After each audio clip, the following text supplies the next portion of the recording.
దివ్యక్షేత్రం తిరుమల.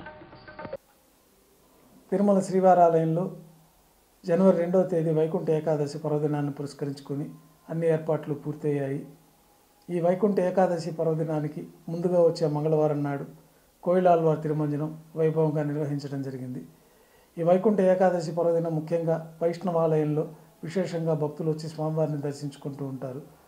మన దేవతలకి పంచాంగం ప్రకారం, పురాణాల ప్రకారం దక్షిణాయనము, ఉత్తరాయణము, 6 నెలలు దక్షిణాయనము, 6 నెలలు ఉత్తరాయణ పుణ్యకాలమని పంచాంగాల ద్వారా తెలుస్తూ ఉన్నది. ఈ దక్షిణాయన పుణ్యకాలంలో దేవతలంతా నిద్రిస్తూ ఉంటారు. ఉత్తరాయణ పుణ్యకాలంలో దేవతలందరూ మేల్కొని వారికి పగలుగా చెప్పబడింది. దక్షిణాయన పుణ్యకాలం రాత్రి, ఉత్తరాయణ పుణ్యకాలం పగలుగా దేవతలకి. ఆ ప్రకారంగా వైకుంఠంలో జనవరి 14వ తేదీన మనకి ఉత్తరాయణ పుణ్యకాలం ప్రారంభమవుతుంది. అంటే స్వామివారికి పగలు ఆరంభమవుతుంది, సూర్యోదయం. దానికి ముందుగా ఉషకాలంలో వైకుంఠంలో స్వామివారిని దర్శించుకోవడానికి ముక్కోటి దేవతలు వైకుంఠంలో ద్వారం వద్ద వేచి ఉండి ముక్కోటి దేవతలు స్వామివారిని దర్శించుకుంటారు కాబట్టి ముక్కోటి ఏకాదశి అని పేరు వచ్చింది. ఆ ప్రకారం భక్తులు కూడా ఈ ముక్కోటి ఏకాదశి రోజున వైష్ణవాలయాల్లో స్వామివారిని దర్శించుకొని సకల దేవతలతో పాటు స్వామివారిని కూడా అనుగ్రహం పొందవచ్చునని విశేషంగా వైకుంఠ ఏకాదశికి ప్రతి గ్రామంలో, ప్రతి వైష్ణవాలయంలో కూడా విశేషంగా భక్తులు వస్తూ ఉంటారు.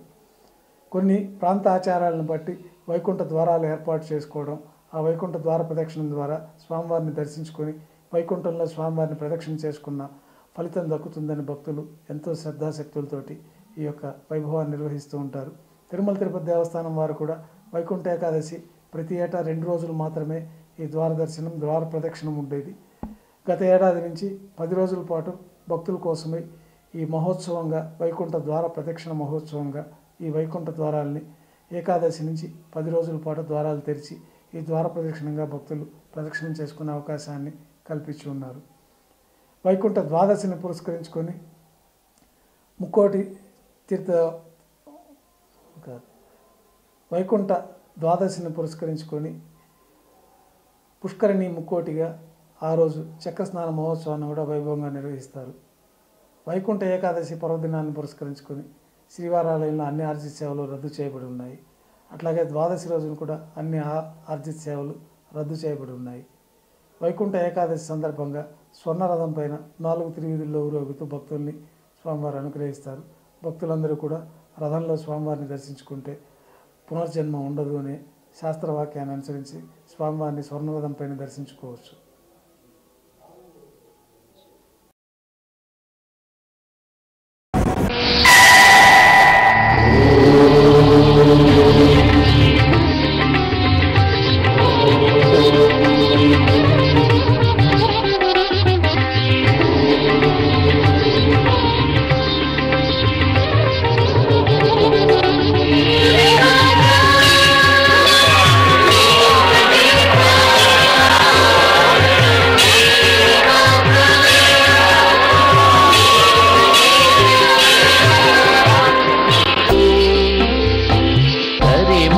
వెంకటేశ్వర విశ్వరూపం చూపించు కరిమల బ్రహ్మదేకు శుభకరము వెంకటేశ్వర విశ్వరూపం చూపించు.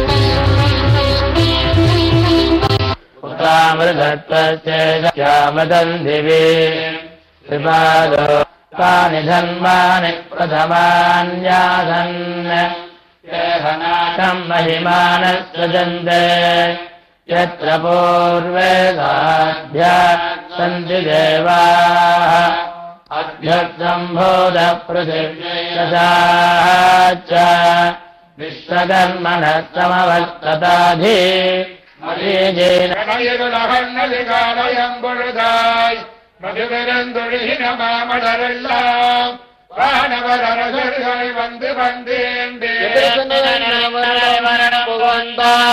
இரங்கடத்தேத்தவம் விடையுட மனகம் அழகுடன் நடரங்கம் அரங்கத்தம்மா பள்ளியடந்தருளாய திகழம் வந்தாய்.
సపోర్ట్ పెట్టాను.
దర్శనం చేస్తున్నాడా? వైకుంఠ ద్వారం. దీన్ని పుష్యశుద్ధ ఏకాదశి నాడు మాత్రమే తెరుస్తారు. ఆనాడు ఈ ప్రదక్షిణం చేసిన వారు సాక్షాత్తు శ్రీ వైకుంఠ ప్రదక్షిణ పుణ్యఫలాన్ని పొందుతారు.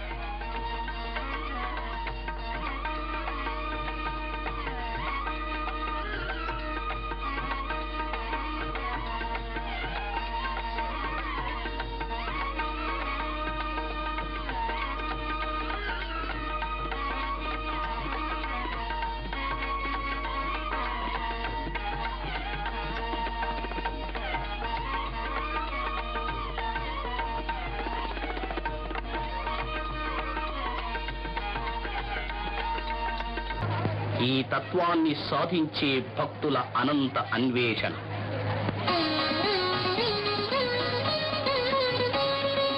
పదివే